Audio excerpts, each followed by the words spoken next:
Welcome back to our channel. In today's tutorial, I'm going to show you how to label messages in the Etsy inbox in 2026. Do you want to organize your Etsy inbox better? Here's how to label messages step by step. Now, before we start, in order to access the Etsy platform, you can go to the website, either to the website by going to etsy.com, then clicking on the website. And once you're on the website, you can log in or sign in with your account, your Google account. And if you want to use your mobile device, you can download the Etsy app via the Play Store or App Store, depending on which device you're using. You can sign in there.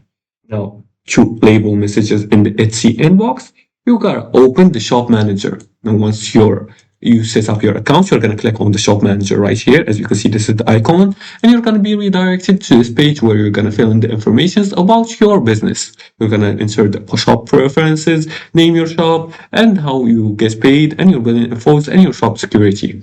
Once you insert all these informations, you're gonna have this section that says Shop Manager.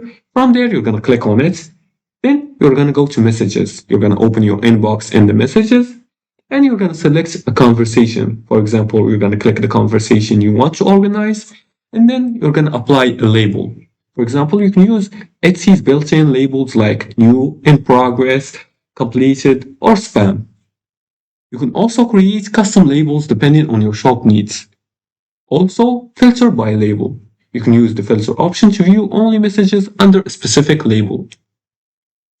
And while using labels helps you track unresolved issues and respond faster, especially as your shop grows.